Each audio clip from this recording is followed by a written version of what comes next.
los técnicos nos dan el permiso.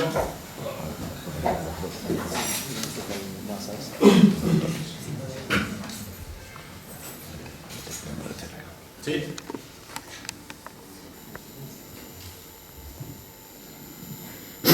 Buenas tardes, gracias por venir.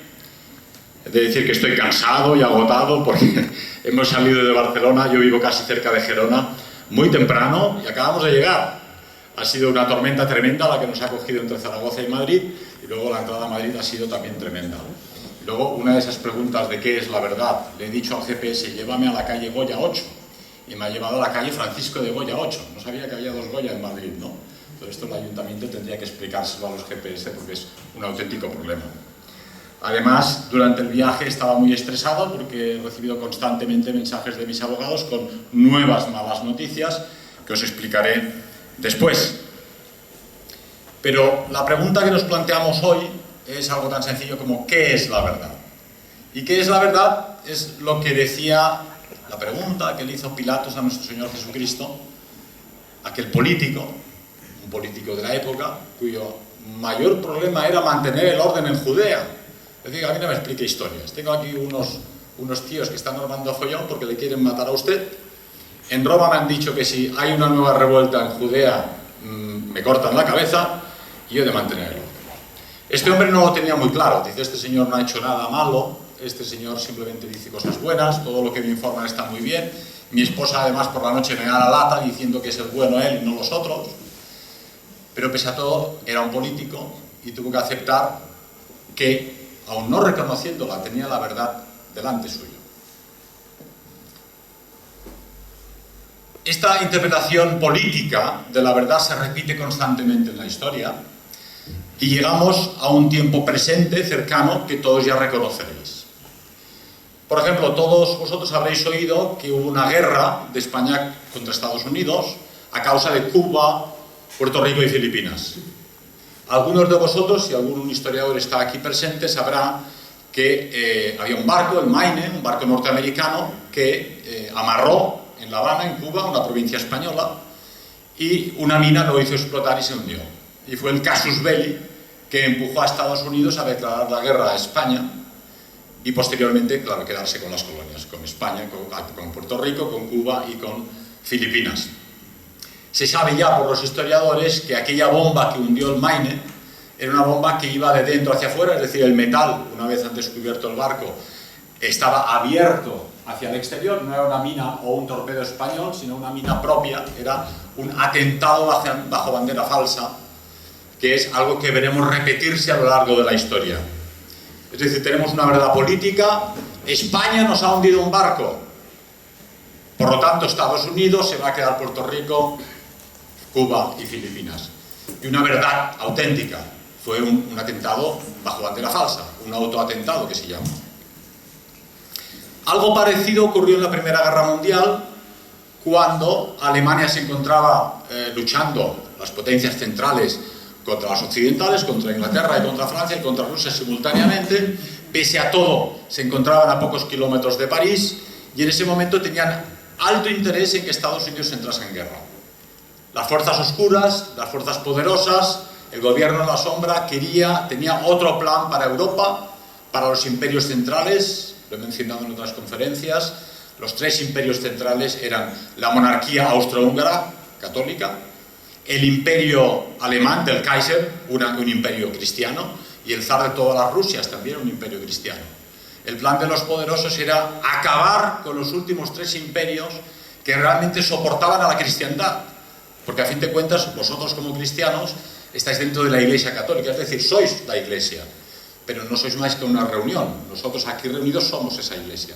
Pero a lo largo de los siglos los cristianos nos hemos dado unas formas de gobierno desde que se hundió el Imperio Romano, que llegamos a la Edad Media. Mencionaba con Carlos en el coche que el poder habla de una época oscura, pero en realidad la Edad Media no fue tan oscura. Pensar que todo el pensamiento clásico griego y romano fue traducido por los monjes cristianos en los monasterios durante la Edad Media, ¿no?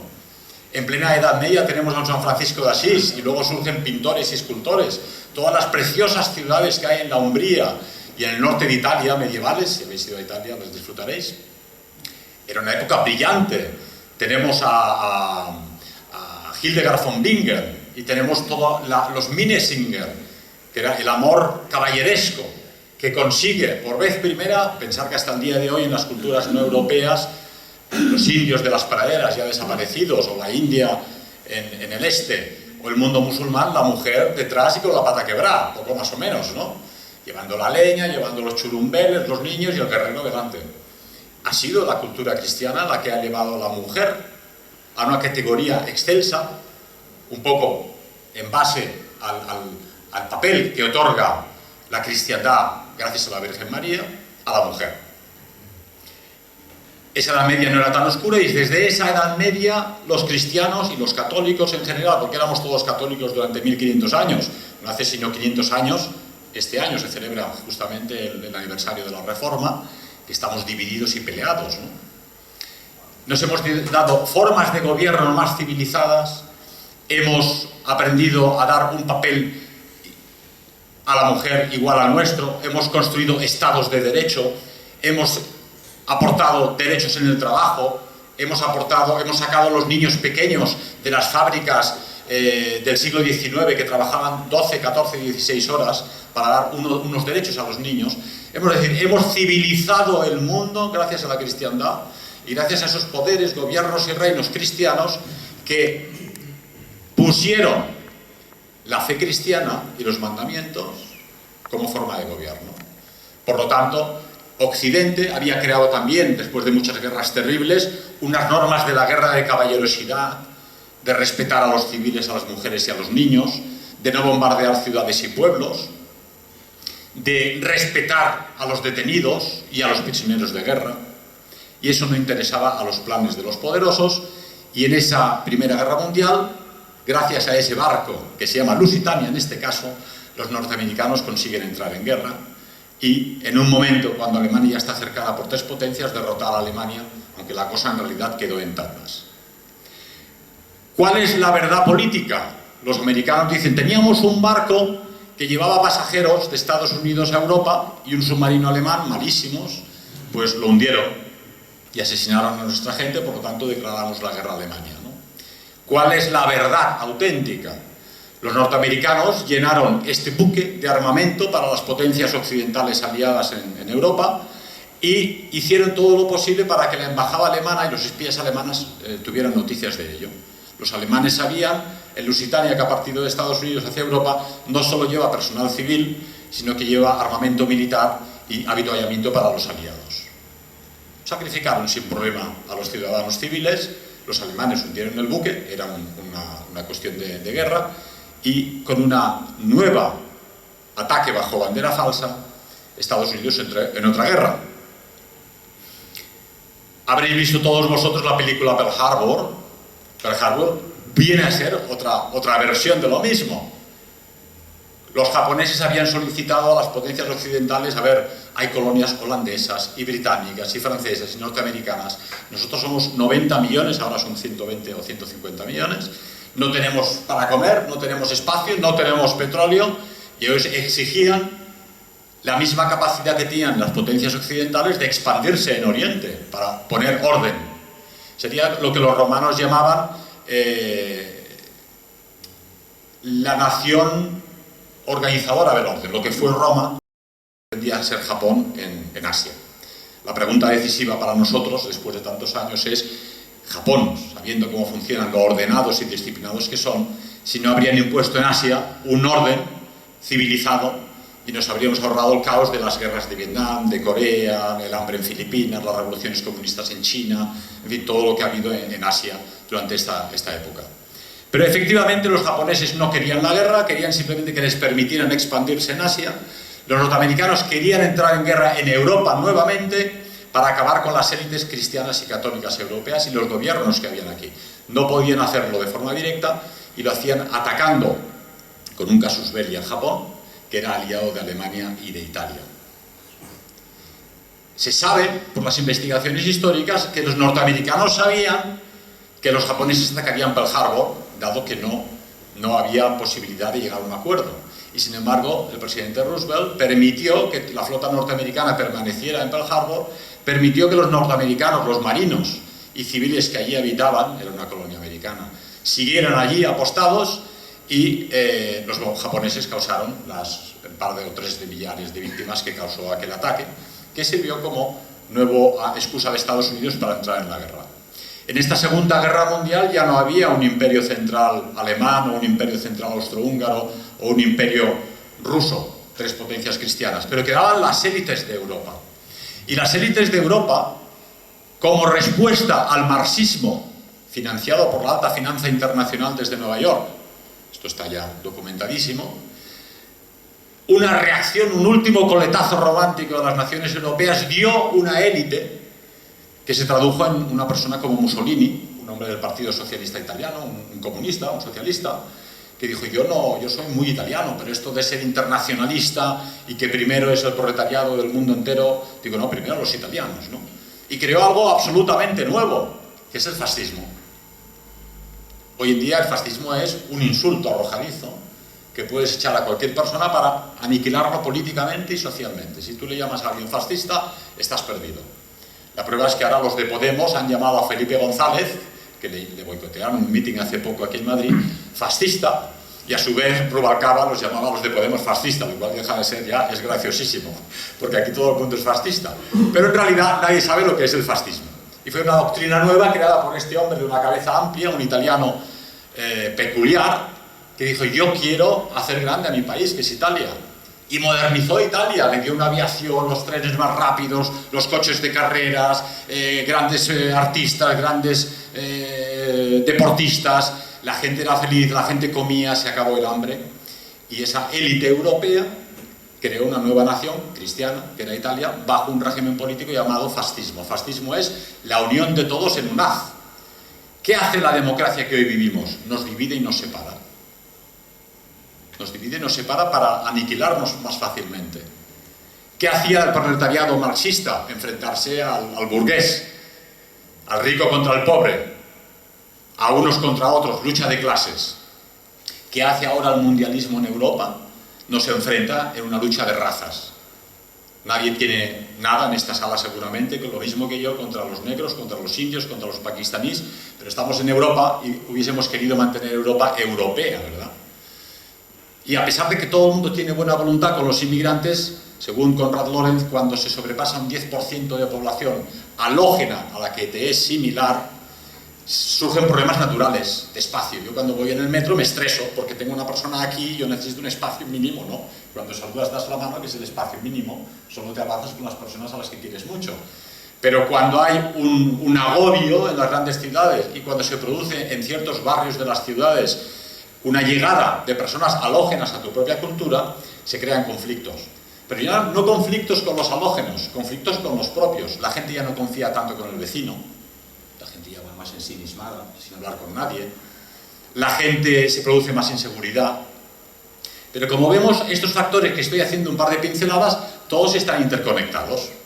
Porque lo mismo que Mussolini hizo el fascismo en Italia, en España, en una revolución cruenta, que hubo en el año 34, y ahora el Partido Socialista se quiere olvidar de ello, pero tanto el Partido Socialista, el PSOE, como el PCE, el Partido Comunista, querían una revolución violenta y eran autoritarios, eran contrarios a la democracia. Hay documentos que lo atestiguan.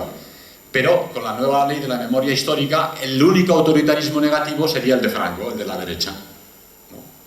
Pero ¿por qué surge un Franco? Hay que verlo en su contexto histórico. En Barcelona ya tiran las estatuas, la decapitan, lo manchan con pintura, le tiran huevos y lo echan al suelo, ¿verdad?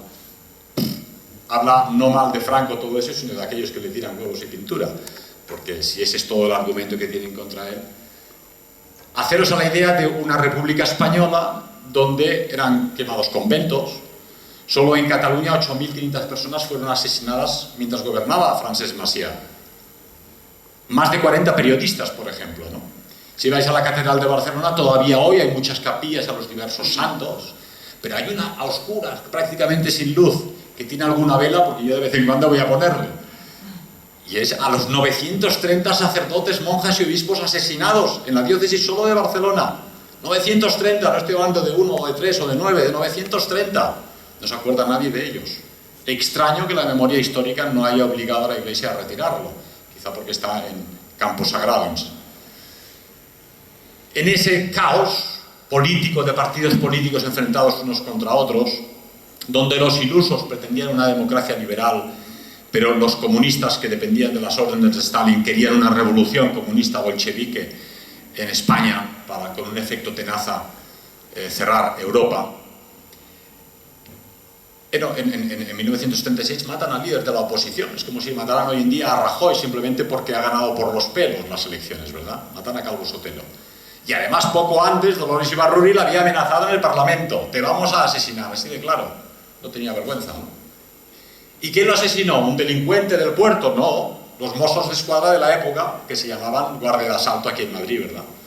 El ministro que les ordenaba dijo, hay que coger a este y matarlo. Así de sencillo. Brutal, ¿eh? Brutal. Se acabó todo orden y cualquier sentido de Estado. Ya era la chusma elevada al poder que utilizaba ese poder para aniquilar a la oposición.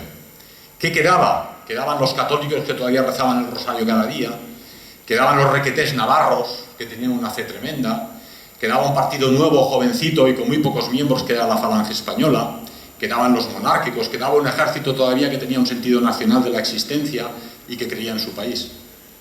Y un general muy joven, con 30 años general, que había sido además director de la Academia General de Zaragoza.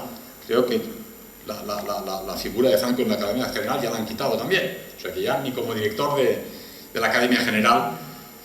Y otros dijeron, o hacemos algo o nos van a matar. No es porque ellos quisieran la violencia o quisieran matar a nadie, es que si no lo hacemos algo nos van a matar. Y iniciaron una revolución, que un golpe de Estado, es cierto, que no tenía ninguna posibilidad de que les saliera bien. No tenían la aviación, que estaba en manos de la República, no tenían la Marina, que estaba en manos de la República, no tenían el Ejército Oficial ni la Guardia Civil. Tenían 4 legionarios en África y el Ejército de África. Este joven general envía un emisario a Alemania y mientras Hitler está escuchando en Bayreuth una de las obras wagnerianas que le encantaban, recibe a un pequeño español que le dice, por favor, préstenos un par de aviones porque necesitamos llevar tropas de África a Canarias y Canarias a la península. Este hombre, que lo vio claro, le dijo, de acuerdo, se los prestamos. Y así inició Franco con unos par de Havilland y de aviones que le prestó Hitler, con los Ju-52, llevando tropas a la península, y en Sevilla inició un pequeño núcleo de resistencia, y en Extremadura, y fue avanzando. ¿Por qué venció Franco aquella guerra? Porque no tenía una verdad política, realmente era un golpista, contra el orden establecido, aunque era un orden muy discutible, pero tenía una verdad interior. ¿Cómo pudo ganar aquella guerra? Yo cada vez estoy más convencido que aquella guerra la ganaron los rosarios de las mamás de los soldados españoles. Es decir, cuando hablas y lees informes de tropas republicanas que preguntan ¿quién hay delante en el frente hoy? ¿Están los requetés navarros? Ostras, pues no hay nada que hacer, porque estos no se rinden nunca. Estos rezan el rosario y se quedan ahí hasta que les matan, ¿no? Pero realmente la fe de aquellos requetés navarros les hacía inamovibles. Era una división de élite que consiguió la victoria para Franco, ¿no? Consiguió la victoria para Franco el orden. Conforme Franco avanzaba con sus tropas, detrás había orden. Simplemente la gente volvía a cultivar sus campos, se producía trigo, había fruta, no se mataba a nadie, no se quemaban iglesias, la gente salía a pasear por la calle y se encontraba segura. Excepto algún caso de vendetta personal, en general, detrás de la retaguardia de las tropas de Franco había paz. Pero no me extiendo más en este tema de Franco, pero es para haceros una pequeña pincelada de que las últimas élites cristianas europeas, después de la revolución bolchevique del 17 y del desastre de la Primera Guerra Mundial, todavía tenían energía en las naciones europeas para resistirse a ello. No otro fue el caso de León de Grelle en Bélgica, un hombre joven de 20-25 años, del Rex justamente, de Christus Rex, de Acción Católica, que crea un partido que hoy llamarían fascista, y luego durante la Guerra Mundial se alía con los alemanes y tiene una división como la División Azul Española en el frente del Este, y de soldado llega a general. Da mítines por la calle, habla con la gente, los convence y les habla de una nueva revolución social de inspiración cristiana y convence a la gente. Es el poder jurídico, político y mediático que le boicotea e impide que llegue al poder con 25 años. ¿Y qué tenemos que decir de Hitler en Alemania? La situación de la República de Weimar en Alemania era un auténtico desastre.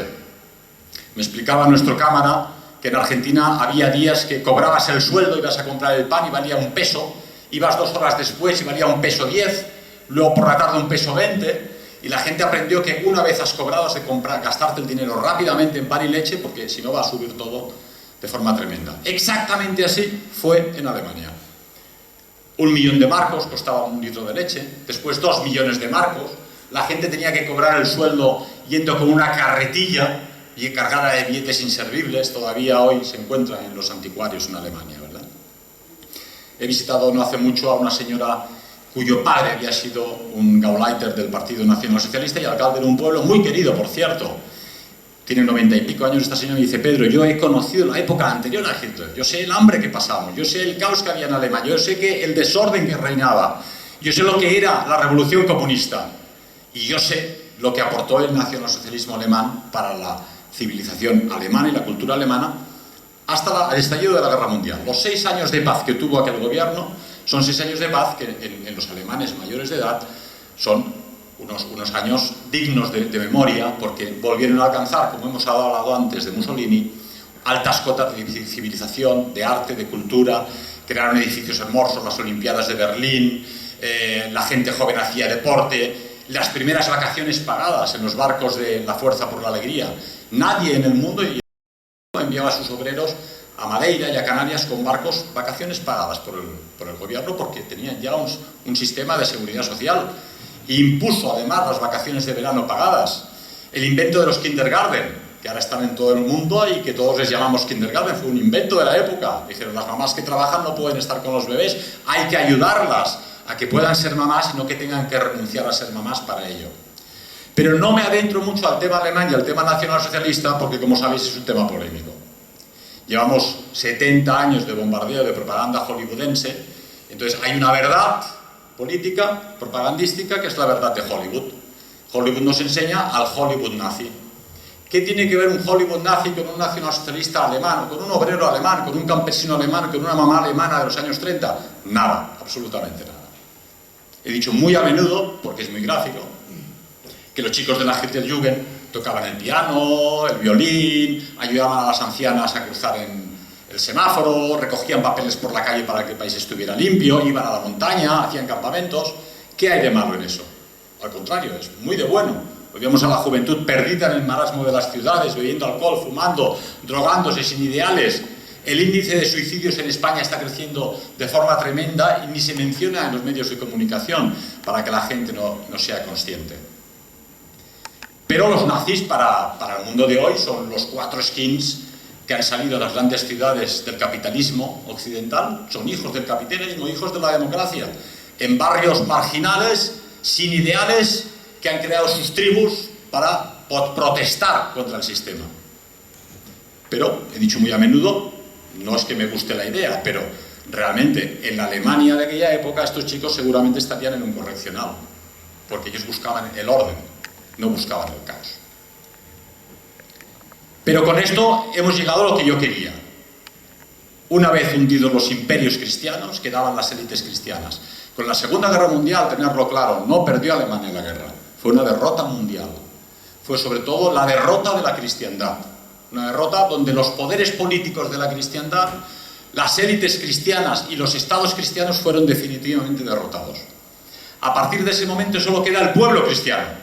Vosotros, los españoles de a pie, los alemanes de a pie, los italianos de a pie, los franceses de a pie, que van a misa el domingo y ya no tienen representación política, ni su Estado les defiende. Es más, su propio Estado empieza ya a perseguirles y a marginarles. Porque el plan es absolutamente otro.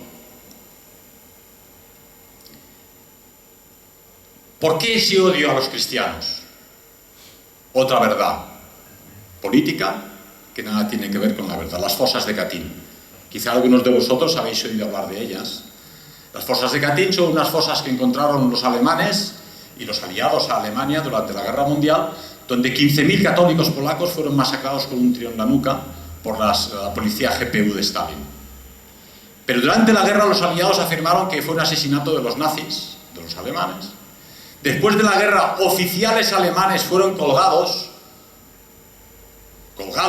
por el crimen de Katyn, y hasta hace muy poco tiempo toda la nación alemana debía avergonzarse del crimen de las fosas de Katyn. Pero hoy ya se sabe que la investigación organizada por Alemania con países neutrales, incluida la Cruz Roja, demostró que el crimen de Katyn fue un crimen de Stalin, que quería aniquilar la élite nacional cristiana polaca para poder comunistizarla, lógicamente. Como sabéis, Polonia es un país muy cristiano, era tan cristiano como España, yo diría que hoy en día es más cristiano que España, y siempre se ha acostumbrado a resistir, primero porque geopolíticamente está entre dos grandes potencias, Rusia y Alemania, ¿verdad? Y luego porque es un país cristiano entre un mundo ortodoxo y un mundo protestante, al menos en el norte de Alemania. Bien, había que descristianizar Polonia. Sí, pase. Y por eso se produjo esta nueva verdad política. El crimen de Katyn fue un crimen llevado a cabo por los alemanes contra los cristianos polacos, pero no fue así. No deja de resultar curioso que los iconoclastas y malísimos alemanes nunca cerraron una iglesia, ni cerraron una catedral, ni prohibieron a los cristianos a ir a misa, y los curas daban sus homilías el domingo, alguno incluso en contra del régimen y en contra del gobierno. Entonces, claro, si se metían en política, pues como en época de Franco también tenían problemas, ¿verdad? Pero en realidad el régimen no estaba contra la fe cristiana, y de hecho el régimen en su punto programático y en sus fundamentos se declara ser un partido que se basa en el cristianismo y en la familia. Esos son los dos puntos principales y es un discurso conocido de Hitler del día siguiente después de llegado al poder. Otra verdad política, Kennedy. Seguro que habéis visto la película, ¿no? Donde se insinúa que la derecha lo ha matado, que los militares lo habrían matado, que lo habría matado la reacción. Pero se sabe perfectamente que Kennedy, que era el primer presidente católico, porque como sabéis, Estados Unidos es un país eminentemente protestante, aunque tiene una minoría católica muy importante, fue el primer presidente católico que llegó al poder. Pero eso era ya bastante sospechoso para el poder en la sombra, pero Kennedy además cometió el delito, o tuvo la valentía, según se quiera ver, de decir: señores, en un discurso que está grabado y podéis encontrar en YouTube, este país no tendrá libertad de acción real si no tiene el poder de emitir su propio dinero. El gobierno y la nación norteamericana tiene que emitir su dinero, los dólares. Qué raro, ¿verdad? No emitían su dinero, no. Lo emitía la Reserva Federal, como es hoy en día también. Y la Reserva Federal es una entidad privada. Son 12 familias de grandes banqueros que en 1913, aprovechando la Navidad, cuando ya casi no hay diputados en el Congreso de Estados Unidos, votan una ley según la cual compran a los pocos políticos que habían allí todavía. La emisión de dinero queda en manos de la banca y no de la nación. Y la ley pasa desapercibida, parece que no pasa nada, siguen emitiendo dólares, el país funciona. Pero claro, imaginaros lo que supone que la emisión del dinero no está en tus manos. Supone que cada vez que Estados Unidos necesita dinero, tiene que pedírselo prestado a la Reserva Federal, a estas 12 grandes familias internacionales, los Rothschild, los Warburg, los Goldman Sachs, todos vikingos, como sabéis por los nombres, ¿no? Pero todos estos grandes banqueros prestan dinero a Estados Unidos y Estados Unidos tiene que devolverlo con intereses. Es una forma de esclavitud, una forma genial de esclavitud. Porque eso que ocurrió con los Estados Unidos y que llegó a su culmen con Kennedy, que fue asesinado por estos banqueros, por sus adláteres, por sus agentes. Como sabéis, el que disparó, dicen, fue Lee Oswald, pero tenía varios tiros de varias direcciones. Luego a Lee Oswald, cuando lo llevaban a prisión, lo mató en persona Jack Ruby, otro vikingo, para que no pudiese hablar, y de Jack Ruby ya no sé dónde se perdió, pero probablemente estuvo poco tiempo en prisión.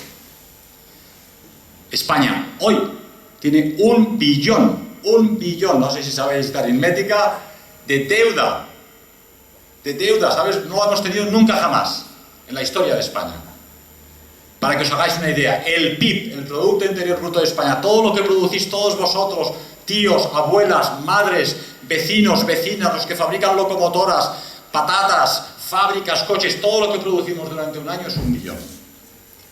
O sea, España tendría que venderse a sí misma toda para pagar esta deuda internacional que tenemos, con este sistema de la deuda internacional pública. ¿Por qué tiene tanto interés el gobierno en esquilmarnos en impuestos, en cobrar, en aumentar los impuestos, en ver con la lupa a ver quién no ha hecho la declaración de renta, cuando los grandes ricos, por ejemplo la familia Pujol, sigue paseando tranquilamente por su calle, ¿no? Y por su casa? Porque tienen que pagar los intereses de esa deuda. ¿Pero vamos a pagar la deuda? No la vamos a pagar. Vamos a pagar los intereses compuestos acumulativos de esa deuda. No se puede pagar esa deuda, es impagable. Por lo tanto, España va a hacer aquello que el poder internacional ordene. Y si la población española dice, oiga, pero a mí no me ha preguntado nadie si yo quería el primer millón de inmigrantes, que dio papeles a Aznar, por cierto, un hombre del PP, ¿verdad? No me preguntó a nadie. No, es que nos han dado la orden del poder supremo, que es que tenemos que darles los papeles. Ahora ya vuestra alcaldesa, Carmena, creo que ha felicitado, felicito a estos inmigrantes que han saltado la valla de Melilla. Esta por una funcionaria que trabaja para este Estado. O sea, esta señora boicotea desde el Estado, ¿no? Pero no es la única ni es la primera. En Cataluña lo que está ocurriendo ocurre porque el Estado español ha dejado de ser el Estado desde hace 30 años. Yo voy por mi pueblo y por el pueblo de al lado y ahí ponen una bandera que no es la catalana, que es la tradicional, que es la que pintó Jaime I el Conquistador con los 4 dedos de su sangre en el escudo del rey. No, es una bandera con una estrella masónica extraña que se parece más a la bandera de Cuba y Puerto Rico. Pasa la Guardia Civil, pasan los Mossos de Escuadra, allí nadie dice nada. Ni siquiera los edificios públicos. Entonces, ¿de qué queréis acusar ahora a los separatistas catalanes cuando vosotros mismos habéis renunciado a ser Estado? ¿Verdad? Dentro de estas verdades, que no lo son, que son verdades políticas, tenemos otra verdad de perogrullo. Dice, hombre, estos sirios que vienen ahora de la guerra civil, hay que ayudarles, son personas. Toma, claro que son personas, no lo duda nadie, ¿quién lo ha negado que son personas? Y además necesitan ayuda, probablemente necesitan ayuda. Y además todos tenemos el mismo aspecto físico, y todos comemos y todos dormimos y tenemos los mismos problemas humanos. Sí, es cierto, es una verdad de perogrullo. Pero una verdad no es verdad si no viene añadida de todo. Hay que decir la verdad completa. Son personas de culturas muy lejanas, personas que en muchos casos siguen viviendo en la Edad Media. Nosotros hemos tenido el Renacimiento, que ellos no han tenido. Hemos tenido la Ilustración, que ellos no han tenido. Hemos tenido el Romanticismo. Hemos tenido una revolución industrial. Hemos tenido un movimiento social. Hemos tenido los fascismos en los años 30, ¿verdad? Todo eso ha creado una cultura occidental europea de base cristiana que funciona, más o menos funciona, no nos podemos quejar, vamos, no funciona nada como Europa allí donde vayáis. Y si algún país funciona, pues es de origen europeo, Nueva Zelanda, Australia, Estados Unidos, Canadá y poco más. Hace poco se podía hablar de Sudáfrica, pero ya no, porque como sabéis los europeos han tirado la toalla y ahora los europeos los matan en sus granjas. Pero nos venden la idea de que esta inmigración se produce porque hay una guerra. Y por eso tenemos que aceptarles. Pero ¿cuál es la realidad detrás de esa verdad política? La realidad es que el 70% de los inmigrantes que nos vienen no vienen de Siria. Vienen de África, donde en principio vienen de países donde no hay guerra. Yo los veo por la calle de mi pueblo y son fuertes, jóvenes, guapos, kilómetros y kilómetros, mejor aspecto que muchos europeos. Vienen de Afganistán, de la India, de Bangladesh, algunos se cuelan de Albania, ¿no? Entonces, ¿a qué vienen? Vienen como refugiados económicos. Dicen, en mi país vivo peor, allí vivo mejor, pues me voy ahí arriba, ¿no? Si son tan tontos de dejar las puertas abiertas y si cruzo la valla de Melilla y no me pasa nada y encima la alcaldesa de Madrid me aplaude, pues yo voy para arriba. Porque aquí, es cierto, tenemos un sistema que les asegura escolarización, colegios. Tenemos un sistema que les asegura medicina y seguridad social, tenemos un sistema que les asegura alguna prestación social. Yo cuando estaba en prisión salí durante muy poco tiempo a colaborar con Cáritas y la Cruz Roja y íbamos a repartir comida a familias de musulmanes y de árabes que venían con muchos niños y les dábamos una cesta para aquella quincena, para aquel mes como máximo, ¿verdad? Entonces, es un tema de difícil defensa porque el sistema nos ha vacunado previamente. Yo no sé si recordaréis, en los años 80 hubo aquí una tal Lucrecia, una chica de Colombia, que armó un mare magnum en la prensa porque no sé si la mataron o la metieron en una paliza, en fin, algo lamentable, ¿verdad? Pero fue como si hubiese estallado la guerra mundial. Solo se hablaba de Lucrecia en todos los periódicos y de racismo. Y en España yo no conocía ningún racista. Vamos, no conocía a nadie que odiase a nadie por ser de otra cultura o de otra raza, ¿verdad? Pero eso fue solo la preparación artillera. Fue la preparación previa a lo que tenían planeado hacer con nosotros. Ahora tú vas por la calle y muchas personas piensan, hombre, es que es demasiado. ¿Cómo vamos a pagar la seguridad social, las pensiones, la medicina y la escolaridad cuando esta gente que viene de África no sabe hacerla con un canuto? No saben escribir, no en español, no saben escribir en su idioma. Se han dado cuenta en Alemania ahora que han abierto las puertas de que el 70% de la gente que les viene es iletrada total, no en alemán, no sabe escribir en su idioma, tampoco. Entonces decían, la economía irá mejor porque tendremos empleados baratos y tal, la economía nada. Y estos pobres inmigrantes tampoco os van a poder pagar las pensiones a vosotros. Porque vosotros, si Dios quiere, seréis enfermeros, médicos, carteros, policías y queréis una pensión razonable. ¿Qué pensión puede pagar con su sueldo un chico que va recogiendo chatarra por la calle, verdad? Suponiendo que recicle. Pero esta es otra verdad. ¿Cuál es el plan? El que hemos empezado a explicar al principio, aniquilar la cristiandad. ¿Cómo podemos aniquilar a la cristiandad si no hemos podido con ella en tantos siglos? Acaba con los cristianos. ¿Cómo acabas con los cristianos? Simplemente los sustituyes. Donde había cristianos, pones musulmanes. Ya, pero ¿no se van a defender los cristianos? No, porque ya hace 40 años que los estamos vacunando con la vacuna del antirracismo. Cualquiera que pretenda defender su cultura va a ser acusado de racista. Y racista, vamos, si fascista era malo, racista ya es la pera. Ya es... vas al infierno directo, a las llamas. En realidad no tiene ningún significado. Es otra vez un insulto arrojadizo.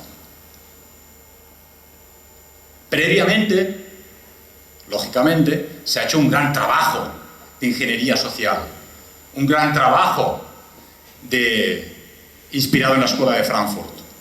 Errejón, el representante de Podemos, decía no hace mucho, este país lo vamos a heredar nosotros, porque la cultura, la televisión, el cine, el arte, los artistas, los periodistas, la prensa, la cultura juvenil, es lo que nosotros les hemos venido diciendo y haciendo y dando los últimos 20 o 30 años. La derecha se ha mantenido en sus empresas, en su coche y en su casa y no ha dado a la juventud y a la nación ninguna educación, ninguna formación cultural. Previamente, el gobierno del PP había ya autorizado el aborto, un gobierno que se decía cristiano, ¿verdad? Un gobierno liberal que obedece a las decisiones del poder en la sombra. Y los españoles tienen 130.000 abortos anuales, 130.000 abortos anuales, ¿os podéis imaginar? Es una ciudad como Tarrasa o como Sabadell, que desaparece. Son compositores, ingenieros, chicas guapas, simpáticos, hombres nobles, españoles que nunca van a ver la luz y nunca van a colaborar a que este país se haga grande. Después, este mismo sistema ha colaborado para que la mujer se incorpore en el mercado del trabajo, pero no le ha dado nada a cambio. De forma que la mujer con el feminismo no ha ganado absolutamente nada, porque tiene que hacer de mamá, de esposa, de mujer, de amante, de ama de casa y además ir a trabajar a la Philips o a la IBM, cobrar sus 1.200, 1.300 euros, pagar impuestos, llegar tarde a casa estresada y atender a la familia. ¿Qué ocurre? En España las chicas tienen un hijo por mujer.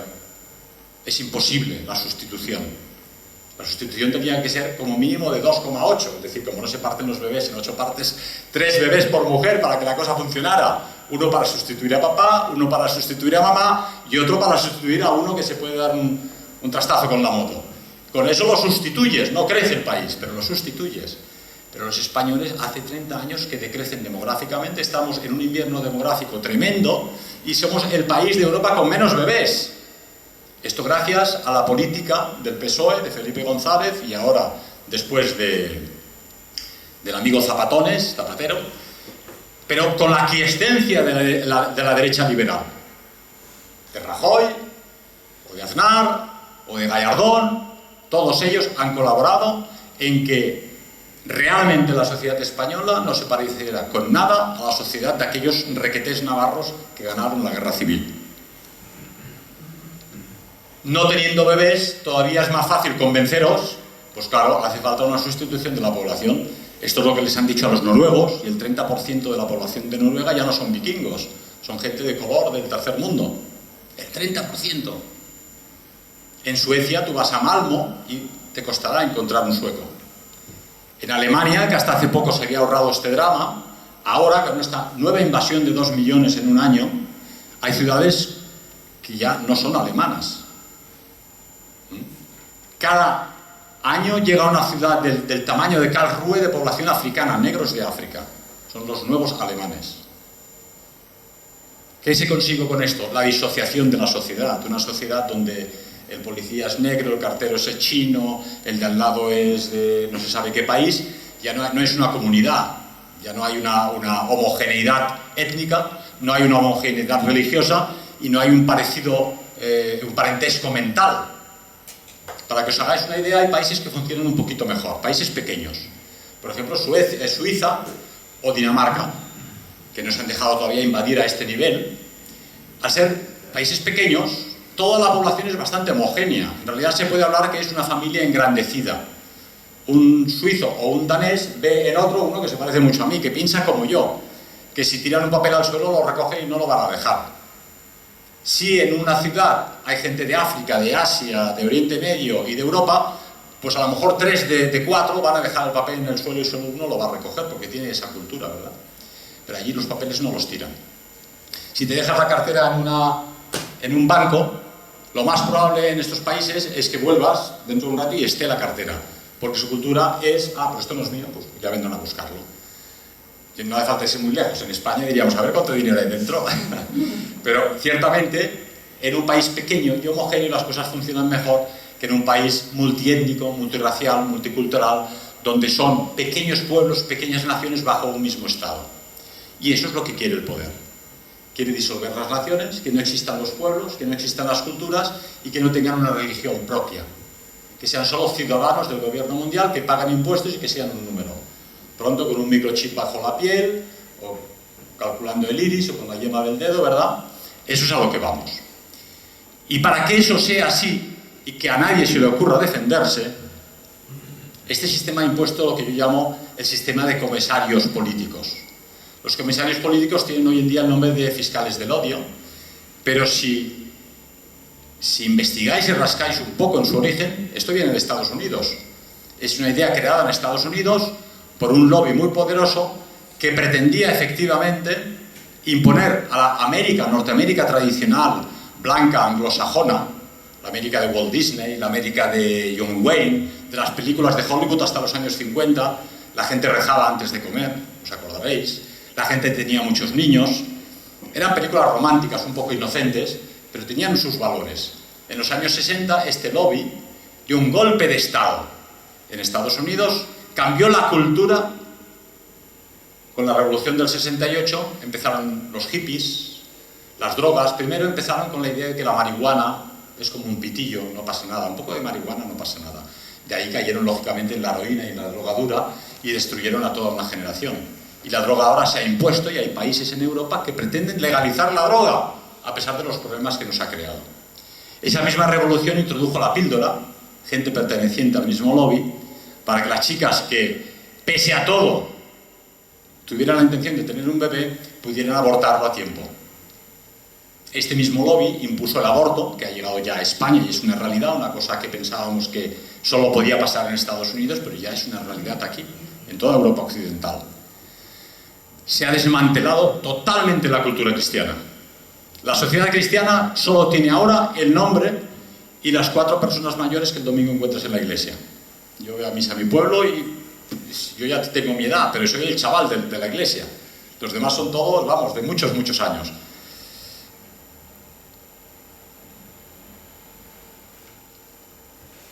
Como podéis ver, hay una verdad teórica, una verdad histórica, una verdad política y hay la verdad. Delante de Pilatos estaba la verdad y Pilatos era la verdad política. Pero esta pregunta que hacía Pilatos se la sigue haciendo a día de hoy mucha gente. Entre ellos Watson. No sé si sabéis quién es Watson. Alguno de vosotros conocerá el ADN, el ácido desoxirribonucleico. Los que habréis estudiado bioquímica o química, bueno, pues es el enlace de la genética humana, fue descubierto y se sabe ahora cuál es el dibujo del gen humano, y gracias a eso pues se hace manipulación genética, lo cual no es tan bueno, pero se pueden curar muchas enfermedades y tal. Watson, que es un científico, dijo una cosa muy sencilla. Dijo, siendo científicos, no podemos querer una verdad política si la ciencia nos dice otra cosa.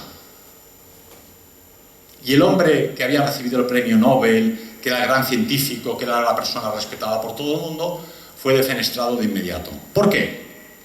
Porque eso suponía, acto seguido, dice, yo, en una frase, soy muy pesimista respecto al desarrollo de África, porque todas nuestras intenciones sociales como europeos y cristianos son aplicar las mismas medidas sociales a personas de otras culturas. Pero la prueba empírica constante de nuestras investigaciones nos dice que no son capaces de llegar al mismo nivel. ¿Qué estaba diciendo? Y para no meterme en líos, estaba diciendo que los chinos son más inteligentes que los europeos, como han demostrado ya muchos científicos. A mí me da igual que los chinos sean más inteligentes. La raza amarilla es más inteligente, tiene medio punto o un punto, no sé cuánto, de inteligencia más que los europeos. Yo, como soy muy chulo, digo, bueno, pues los europeos tenemos el espíritu prometeico de irnos a conquistar, ser conquistadores de lo inútil. Cimas de los Andes, o de los Alpes, o al Everest. ¿Quién fue al Everest? Un europeo que dijo, ostras, tiene que haber, a ver, vamos a ver qué hay ahí arriba, y se subía hasta ahí arriba, ¿no? No hace falta ser solamente inteligente para tener autoestima. Pero esto mismo que estoy diciendo de los asiáticos con respecto a los europeos, podría ocurrir de los europeos con respecto a otros pueblos. Es un tema muy peliagudo porque estamos todos muy vacunados, como he dicho al principio, con la corrección política, y no se puede hablar libremente de esto, ni siquiera entre amigos. Y si salís de esta puerta y tocáis este tema con alguien, te van a hacer así, y dice, vale, retro, en las películas de Hollywood ya me han dicho que había gente así, y estos son los malos de la película, son asesinos por lo menos, con lo cual no tienes ninguna posibilidad de comentar, discutir o entablar una conversación culta o inteligente con los demás. Por lo tanto, al final, por no meterme en la verdad histórica más discutible de todas, pero esta la voy a tocar también por encima, con dos papas. Cuando Juan Pablo II visitó Auschwitz, había en Auschwitz 6 placas de acero, donde ponía a las víctimas, 4,5 millones convertidos en pastillas de jabón en las cámaras de gas de Auschwitz. Cuando Juan Pablo II se fue de Auschwitz, las quitaron. No sé por qué, habrá que preguntarle a Juan Pablo II, ahora ya no está, pero es santo, o al Vaticano. Las quitaron y las sustituyeron por unas placas nuevas que ponían 1,5 millones. Rebajas del Corte Inglés. En cualquier caso, es una buena noticia. Las víctimas no eran tantas como eran, sino que fueron menos. Pero es que vino otro papa, Benedicto XVI, y también fue a visitar Auschwitz. Y cuando se fue a Auschwitz, ¿qué hicieron? Quitaron las placas definitivamente. Y el actual director católico polaco de Auschwitz dice, en este sitio, por todos los motivos, enfermedades, bombardeos aliados, vejez, en 12 años de existencia no han muerto más de 74.000 personas, como máximo. Ya no toco el tema, porque me meten en la cárcel. Pero, me decía Carlos, debo agradecer a mis padres que siempre nos han hecho pensar y hacernos preguntas. Entonces yo os lanzo la pregunta, haceros preguntas. ¿Cómo pueden ser estas rebajas de Juan Pablo II a Benedicto XVI y al director actual católico polaco de este lugar? Este baile de cifras tremendo. ¿No habrá también gato encerrado? ¿No será un Maine, un Lusitania, un Pearl Harbor nuevamente utilizado para oprimir la conciencia, primeramente de los alemanes, luego justificar el genocidio palestino en Oriente Medio? Si veis cualquier mapa de Palestina, veréis cómo la población palestina se ha ido reduciendo, Israel ha ido creciendo, y ahora hay unas pequeñas islas donde millones de palestinos tienen que vivir sin agua, porque les cortan el agua, sin posibilidad de ir de un lado a otro, ¿verdad? Entonces, todo tiene su porqué.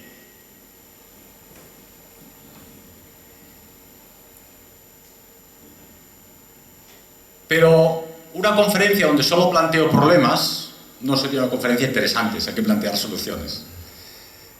Estamos en un momento muy difícil, ¿eh? Esto no hace falta que lo explique porque lo veis en la calle. Tenemos una generación juvenil hoy en España iletrada, no sabe nada de nada, lamentablemente, excepto algunas excepciones.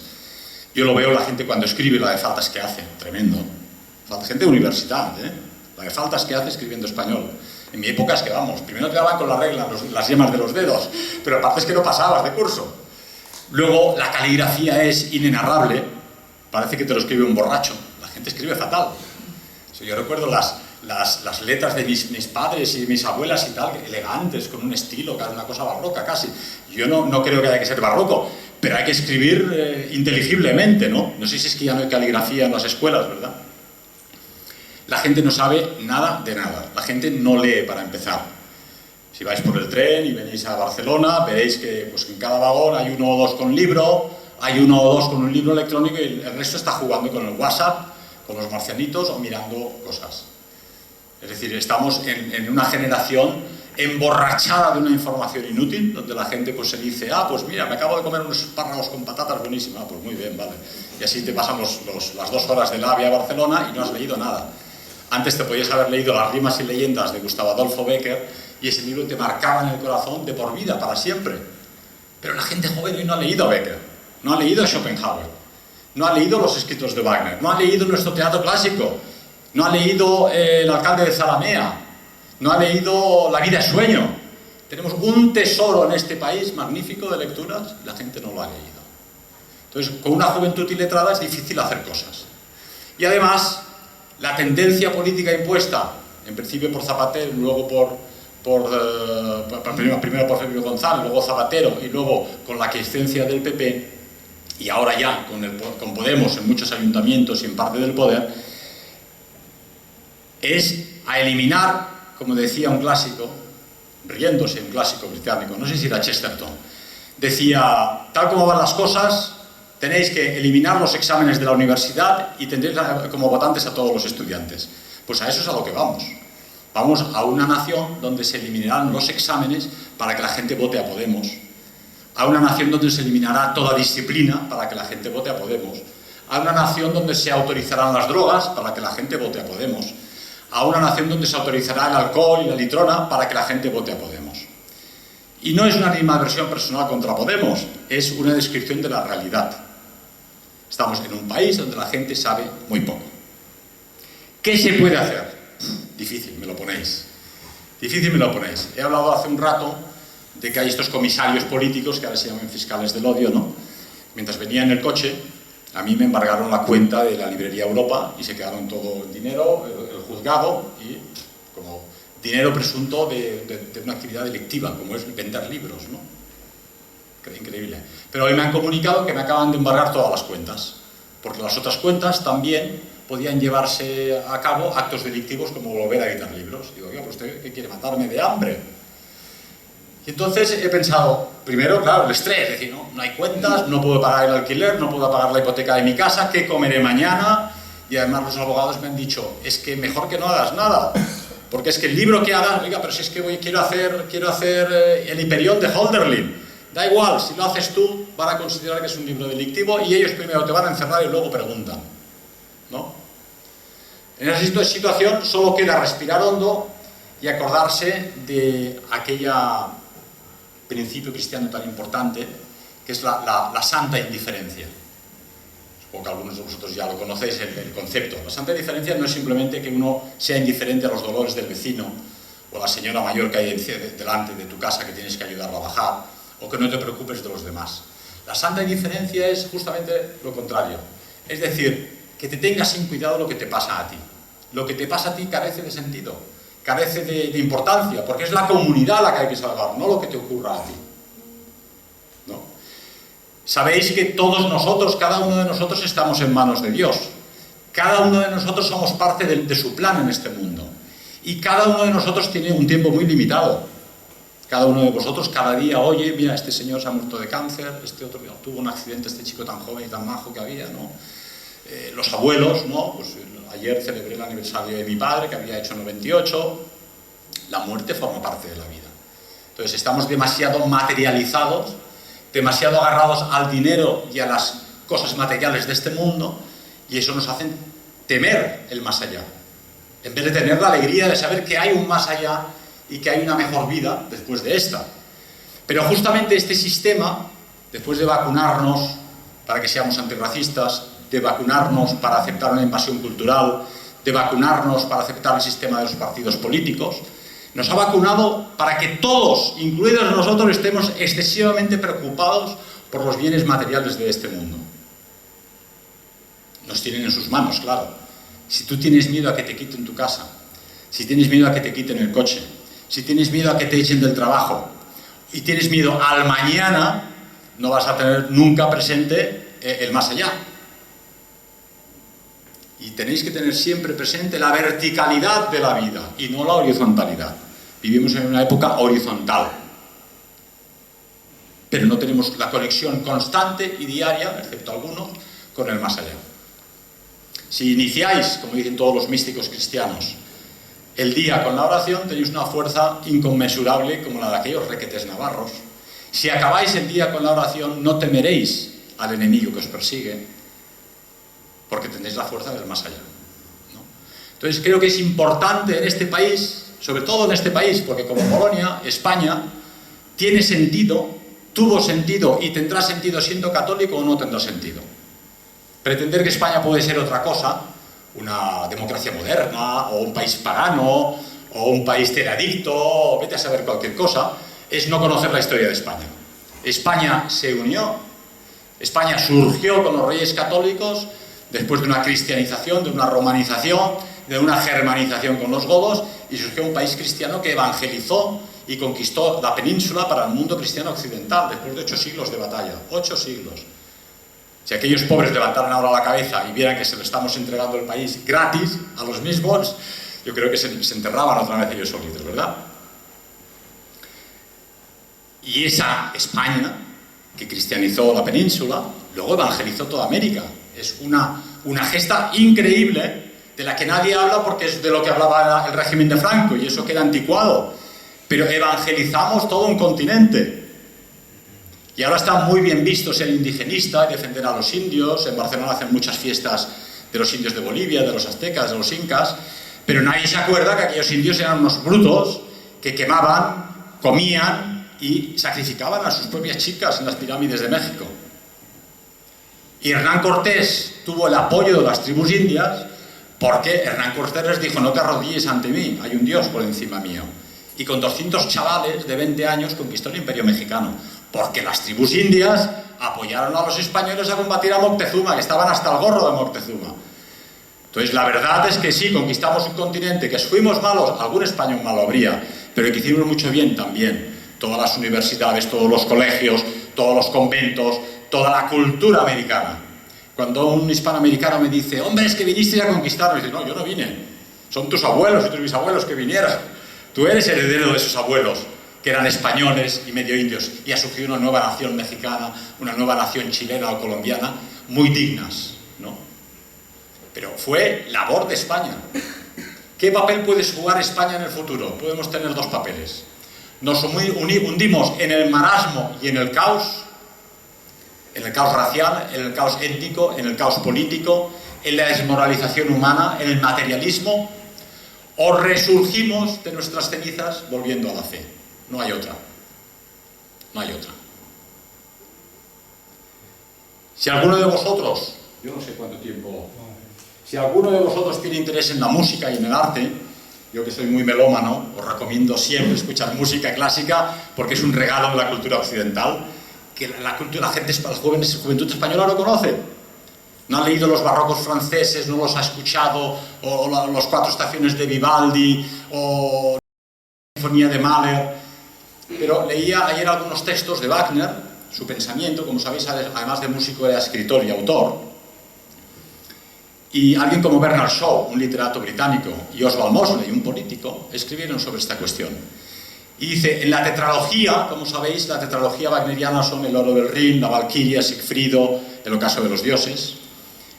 Al principio de la obra, Sigfrido es el héroe que puede conquistar, que puede vencer, pero no puede redimir a la humanidad, porque es héroe para sí mismo. Es el Wagner joven. La cuarta jornada, el ocaso de los dioses, Wagner lo escribe cuando ya es mayor, y es el fracaso. Dice, el héroe por sí mismo no puede redimir a la humanidad. Y ocurre el incendio del Valhalla, el Valhalla desaparece, los dioses con sus tradiciones, es el viejo mundo que desaparece, ¿verdad? Pero escribe entonces su última obra, él muere en 1883 y poco tiempo antes escribe Parsifal, que Mosley considera la quinta jornada de la tetralogía, porque se hunde el mundo antiguo, que es el Valhalla, el héroe puro, Sigfrido, no consigue redimir a la humanidad porque es héroe para sí mismo. ¿Cuál es la diferencia con Parsifal? Parsifal es el chico joven que va por el bosque, ve un cisne, le dispara y lo mata. Y los caballeros del Grial, que cotejaban el santo Grial de nuestro Señor de la Última Cena, que por cierto está en Valencia, pero Wagner sitúa la obra en San Juan de la Peña, un monasterio románico muy bonito en Huesca que tenéis que visitar en Semana Santa. Le dicen: ¿qué has hecho? ¿Por qué matas a este pequeño cisne? ¿Qué te ha hecho de malo? Él volaba tranquilo, iba a ver a sus bebés. Y este chico joven, que mataba porque era un chico joven salido del bosque, de repente ve la luz y dice: ostras, ¿qué he hecho? Despierta en su corazón la compasión. Y entonces entra en contacto con los caballeros del Grial, y los caballeros del Grial le explican lo que hacen. Nosotros custodiamos el santo Grial de nuestro Señor, donde se celebró la Última Cena, y la Santa Lanza, porque mientras custodiamos esta Santa Lanza y este santo Grial, podemos llegar a redimir a la humanidad celebrando misa cada día con este Grial. Parsifal se une a ellos y descubre que es en el sufrimiento personal y en la entrega personal a los demás y a la comunidad como puede salvar a la comunidad, cosa que no se le había ocurrido a Sigfrido. Sigfrido era un héroe que saltaba por encima del fuego para buscar a su novia, pero nada más. Parsifal se entrega, sufre como Anfortas con la herida, y dice: hay que entregarse a los demás, hay que entregarse a la comunidad. Pero la pregunta decisiva que hace Oswald Mosley es: ¿habrán héroes todavía en nuestra sociedad moderna? ¿Habrán héroes todavía en España? No burros subnormales que vayan poniendo bombas o matando gente o dando palizas a nadie, no. Héroes que sepan sufrir, rezar, trabajar con seriedad, con disciplina, con seriedad intelectual, con una formación exquisita. Porque en el caos que se nos avecina, y se avecina a pasos agigantados, solo una élite nacional formada humanamente, artísticamente y políticamente podrá salvarnos del marasmo al que nos enfrentamos. Muchas gracias.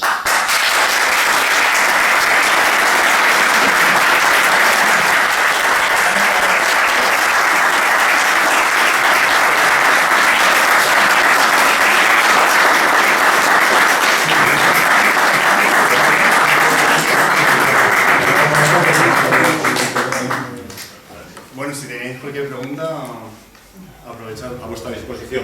Me siento que me he dado la paliza del coche, que tengo horas de viaje, y podéis preguntar lo que queráis. Pedro, si me permites, 5 puntualizaciones a cosas que has dicho. Y tanto. Si me lo permites. Claro que lo permito, hombre. Mira, cuando hablabas de lo de la voladura del Maine, sí, a mí me recordaba, porque mucha gente a lo mejor ha visto la película, pero no saben que tiene una relación con eso. Hay una película de Orson Welles que se llama Ciudadano Kane, que sí, básicamente esa película estaba basada en la vida de un magnate de la prensa norteamericana que se llama William Hearst. Sí. Esa película está basada sobre eso. Y William Hearst participó también en eso, porque William Hearst te dijo, él decía, y era así claro, dame un incidente y yo te prometeré una guerra.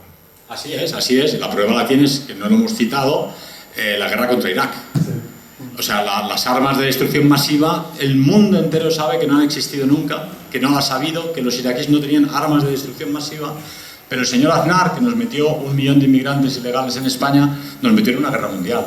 Y bueno, que luego supuso los atentados en los trenes de Madrid, por ejemplo. Sí, es que Aznar se adhiere a lo que prepara un think tank americano que se llama el PENAC, que es exacto, Project American New Century, en el que está Wolfowitz, sí, y todos estos que los rodean. Sí, los halcones del Pentágono. Blanca, todos estos, ellos habían planeado eso antes. Sí, básicamente, sí, yo creo que incluso antes, porque si recordamos, como tú has hablado de la conspiración de Kennedy, a todos los presidentes tú lo has visto que cuando les pasa algo es porque han hecho algo que ellos no quieren que hagan. O sea, a Nixon le montan el Watergate. Sí. Pero a Lincoln lo mataron también. Sí, a Lincoln lo matan también por el dinero, por los famosos greenback. Sí. Que en aquella época no existía el dólar, existían 4 monedas. Sí. Pero existía el greenback, que era la parte, ¿por qué la parte del billete verde es verde? Porque es el greenback, la parte. Exactamente. Entonces, él quería hacer una moneda unificada que controlase el Estado americano, y dijo nosotros, no.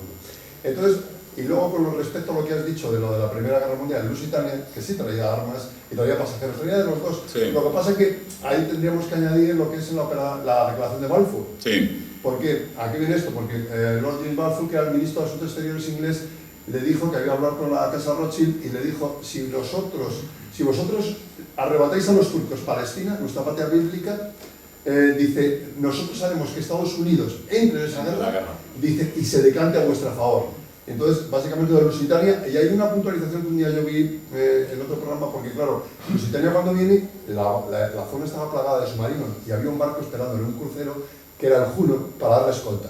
Pero el almirantazgo británico, en el que todavía estaba Winston Churchill, todavía no era primer ministro, estaba allí, vieron una hora antes y lo ordenaron que se retirara. Ordenaron que se retirara para que lo hiciera. Básicamente ellos y todas esas cosas. Pero hay una cosa que hay que puntualizar muy importante, que tardaron en declarar la guerra desde el último de Lusitania Estados Unidos 6 meses.